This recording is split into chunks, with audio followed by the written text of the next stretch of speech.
Today, we're talking about the simple steps to writing a memoir that sells. No matter what you have experienced, there's a story, there's a lesson there. So many times people start by going into their cave and saying, now I'm going to write down all my lessons. And I'm like, whoa, stop the train. We have to give you access to information and knowledge before you think that you have to sequester yourself and go into your groundhog hole, write your masterpiece.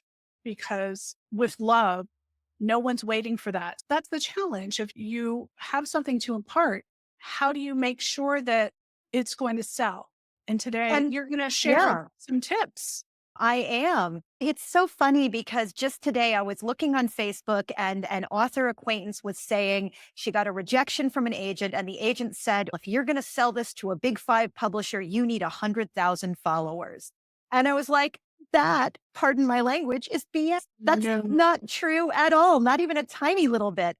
And Yeah. I listed off some memoirs that I knew either sold from an essay, like Stephanie Land's Maid, like Lauren Huff's collection of essays, Jessica Waite, The Widow's Guide to Dead Bastards, beautiful, incredible book. Jessica has no platform. In fact, we had her on the Writer's Bridge for an event called Selling Memoir Without Platform. Yeah. You do not need a certain number of followers on social media, but you do need to know who wants your book, whose life is your story going to help.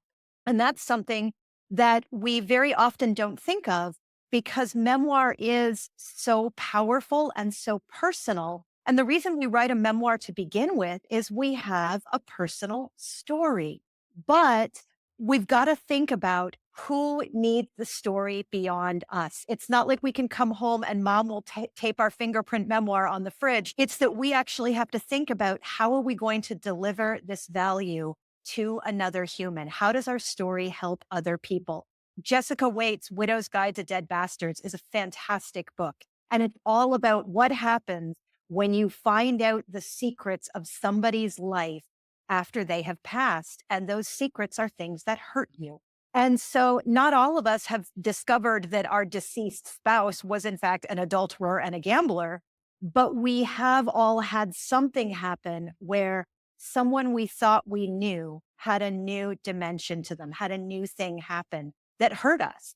And so we can all identify with that. Jessica is a beautiful writer. She worked on her craft. She wrote a gorgeous book. And the book is something that people who found out bad secrets are going to identify with. Yes, platform. I feel like there's this literary urban myth that's based on, maybe it's based on movies. I don't know. Someone blows up because lightning struck and they posted a picture of the inside of their fridge. Let's name that author. Do you know who's got a book deal and lots of attention out of posting a picture of the inside of their fridge on Facebook? Glennon Doyle, my friends, she had been blogging, but not even on a blog, just on Facebook. She had a following. People loved her words because she's super funny. But she posted a picture of the inside of her fridge and she ended up on Good Morning America because she was so Wow. authentic.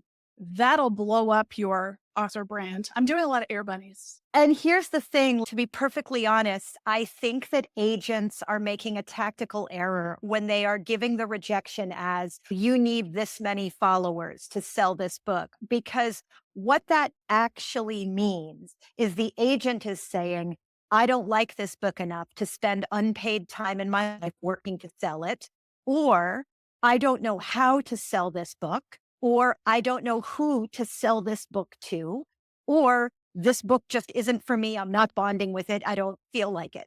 And I think for a lot of agents, it feels like an easier choice to say, oh, you have to have 100,000 followers. Because, yeah, most agents would say, hey, I don't love this book, but the person has 100,000 followers, so I'll give it a shot. I think agents are doing writers a disservice when, gosh, I'm sorry, this just isn't the book for me. And I think writers forget that your book can be beautifully written and an incredible story, and it still may not be for every agent. They have to love it enough to work for free until it sells. They have to love the promise of the paycheck too. They have to believe it's going to sell and clear a path for it to sell, which might mean a different title, might mean a lot of things, might mean rewriting your author bio to be have more marketing spark or less. Let's talk about the four simple steps to writing Yes. that sells.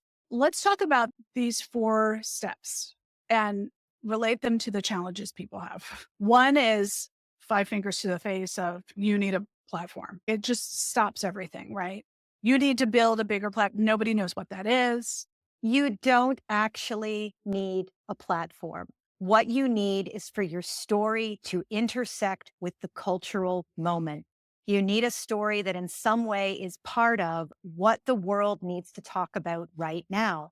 Now, some of that looks like building platform because you want to be in a place where you know what that cultural conversation is, where either you are active on social media and that's where you learn about the conversation, or maybe you're active in politics and that's where you learn about the conversation, or maybe you are active in your congregation and that's where you learn about what people are talking about. Mm, But identifying your audience means identifying who is talking about something that you have unique insight on in the world.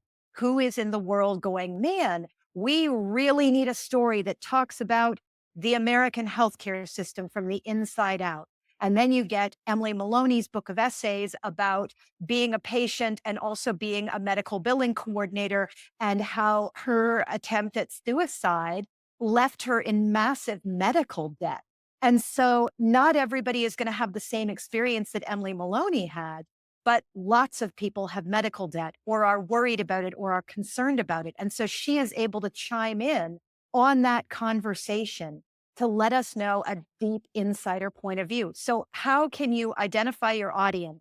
By intersecting with the cultural moment. The second key is to choose your story. A memoir is not the beginning to the end. That's an autobiography, and you do have to already be famous to write an autobiography because most of our lives are just not that interesting. It is part of your life. It is a certain section of your life that is most powerful, most interesting, that somebody is going to want to know about. And narrowing down the part of your life you're going to tell. Maybe it's only the incidents that center around one theme, like mother-daughter relationships or alcoholism or finding your personal power through yoga and mysticism.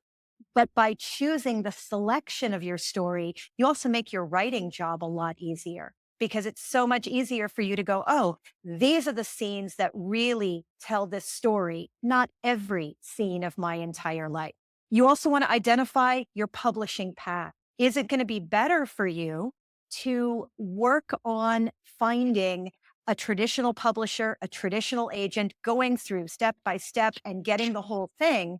Or is it better for you to spend money and go hybrid, hire another publishing company to look after getting your book into the world, or even go completely independent and book your designer, book your cover creator, book your editor, and make it all happen? Because if you're someone who, for example, wants to do a lot of public speaking, you don't necessarily need a big five publisher to sell your book because the tickets to the conference are going to include a copy of your book. And so it's more important for you to have the speed of getting it out there. And the last step is to communicate with your readers. And that goes hand in hand with identifying who the audience is to begin with. You may not love social media, but you do need a way to communicate with readers on a regular basis where you are able to say, hey, I hear you, I see you, and you want to hear and see me.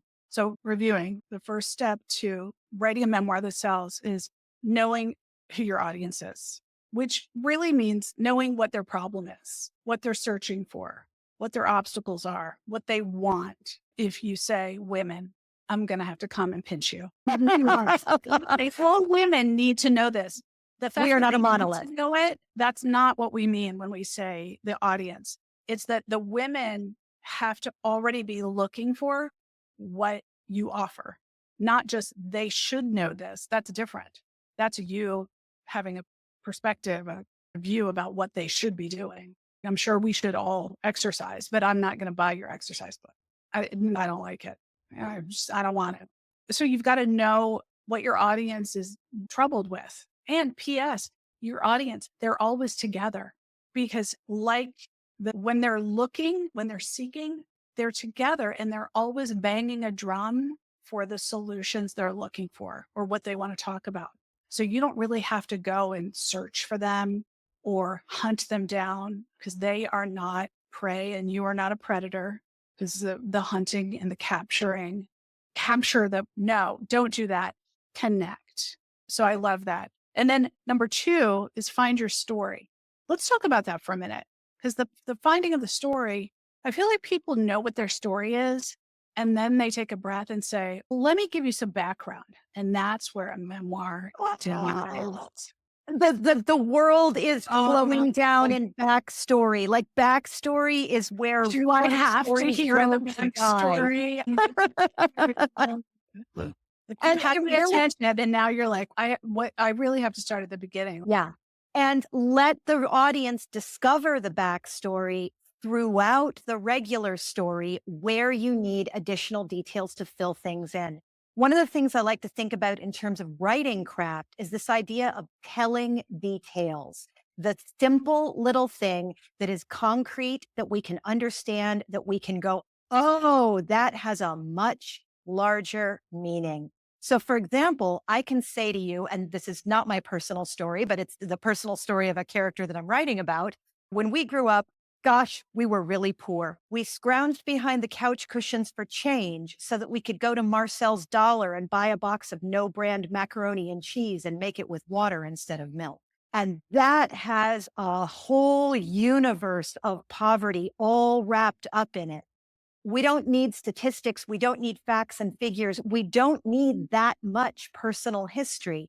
We just need the details that fill in what's happening. Think about your backstory and then cut it. And an exercise that I often tell people is send pages 50 to 70 of your book to a brand new reader, someone who doesn't know your story or as close to it as possible, someone who hasn't read your manuscript. Ask the reader from just pages 50 to 70, you didn't give them 1 to 50, ask them to list what they know from the information in pages 50 to 70. They live in Chicago. The mom is an alcoholic. The daughter broke up with her boyfriend probably a couple of chapters ago. Mom and the daughter aren't getting along. The kitchen has a green linoleum tablecloth and it's been on there for 20 years. Any details that are clear in that chunk can come out of pages 1 to 50 because it's clear. It doesn't have to be explained. Mhm. Then you also say to them, is there anything that's puzzling you? Is there anything that you don't understand? And you make sure that you keep those bits in or you explain them later. Very often you can lop off the first 25 to 50 pages of your manuscript because those are the pages you needed to write to tell yourself the story, to get to the place where the story really starts. It's literary throat clearing. I wonder if that need to sum things up is something that before we reveal the example is something that we learn. If we had just met, I wouldn't say, let me, like, oh, I was poor as well. I might say we were really poor as well. And I wouldn't fill it in a book. You skip the introductory and just dive in. So perhaps you do need to write the 3 pages that's just you, and then you can delete them because all you're doing Yeah. is summing up for sure.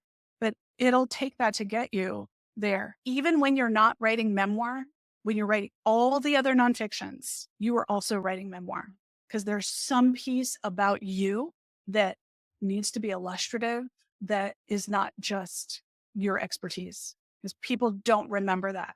They remember a little bit. I feel like every book around now is part memoir, part business plan, part self help, part historical reference. And that's a way to become part of the cultural conversation. An author who I know who's working on her book, her grandfather was one of the people who was the architects of Chicago, who helped make Chicago the city that it is. And so there's an immigrant story in there, and there's the story of her family and how she came to be, but there's also the story of how Chicago came to be. And there's a lot more people who are interested in the history of buildings, the history of cities. How did we come to have streets laid out in a grid? How did Chicago come to have upper and lower Wacker, if you've ever been to Chicago? I lived in And Chicago for 9 years. oh, good. I did too. I went to DePaul. Oh, crazy. Yeah.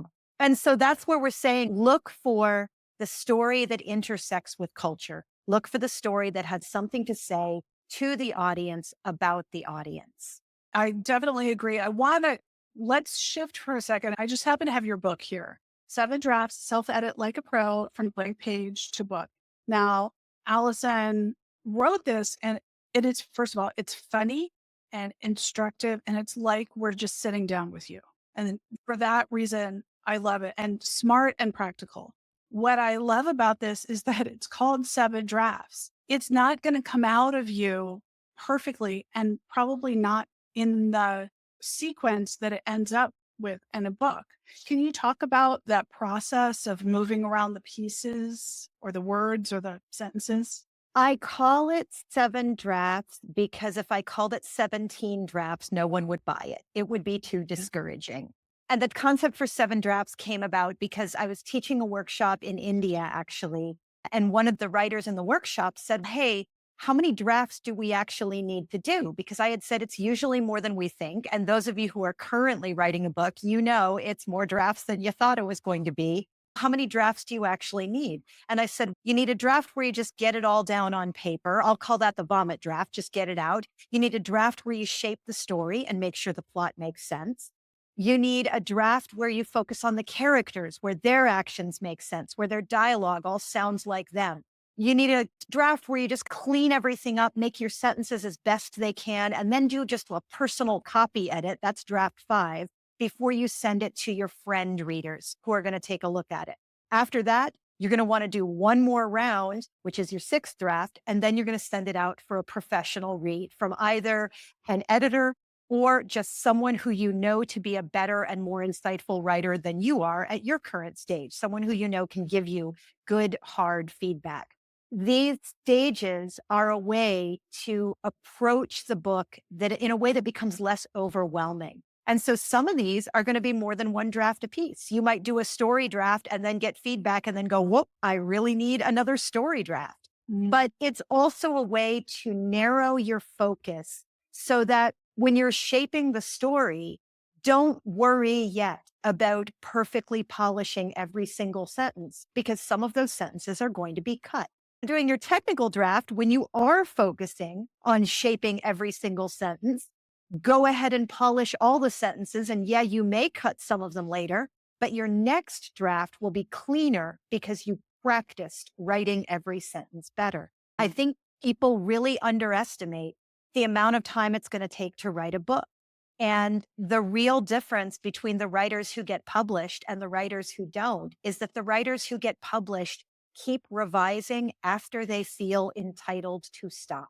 Now, I think people think that they're going to get input on their entire draft. And what I always encourage people to do is don't wait to throw the telephone book at someone. Just get their input on one piece because it's up to you then to apply that little insight to the rest of your work. This is an open invitation and it's free. I hold a monthly compassionate critique event. It's virtual. You can register and get the link. We come together and I pair people up in trios and you ask for what you need and you share what you know. Ask for what you need. I need a name of an agent. What do you think of my title? Let's take a look at my website. And you give feedback. Everybody gets 10 minutes and it is mind blowing. I've had authors workshop their entire book, their cover, their title, and get published and win awards just by coming to these free events. Just know you can do it in pieces and fit it in. It doesn't have to be, I've worked for a year on this thing. Now I'm going to send it to 2 people and wait 3 months to hopefully get feedback. Don't do that to yourself. It's too much pressure on you and them. And the way to find these people, the way to start connecting with people is to start reading for other writers. Number one, because it helps you make those deposits in the bank of goodwill so that later when you need the withdrawal, the balance is there. But also, critiquing other people's work gives us incredible insight into what we can fix in our own work. It is so much easier to identify problems in somebody else's work than it is to identify problems in our own. And the more you read average writing, even terrible writing, the easier it is to spot the challenges that you're going to fix in your own. I started doing urban sketching and watercolor last year. And one of the things that's letting me know that I'm not completely sucking at it, and I'm pretty sucky at it, is that I'm in these Facebook groups and these Reddit groups where people post their work for feedback. And I am not yet at a stage where I actually give that feedback, but I do look at the picture and go, what do I think they should fix? And then I read the comments from the people smarter and better than me. And I go, oh, yeah, I found the thing that needed to be fixed. Or, oh, no, I totally missed that. But now I can see it. And so it's really good for us to be part of a writing community and to read other people's work. It helps other people and it helps our own writing. You definitely get smarter watching and listening to other people share their wins and their hard fought lessons, hard experience lessons. One of the annual events I hold is a book launch party for books launched in that year. Authors who are published share their tips and their lessons. And sometimes it's how I chose a title because titles are hard. Sometimes the title is the kiss of death. This is my memoir about the time that I did this thing and what I learned. Wah, wah. Nobody cares. Well, and with titles, so often you see a really good comparison where there's an evocative title and then a subtitle that spells it out. So, Wild, from Lost to Found on the Pacific Crest Trail. Here's what you're actually going to read. And so, if you're experimenting with titles for your book, that's one way to think about it. What's the metaphor that can be summed up really concisely, 1 word to 3 words max? And then what's the subtitle that explains what you're going to read? Or if the title is explanatory, like, for example, Jessica Waite's The Widow's Guide to Dead Bastards, that's a pretty Mhm. clear title. You don't necessarily need more than that. With 7 drafts, I gave it 7 drafts because that's roughly how the book is divided. And then it's self edit like a pro from blank page to book.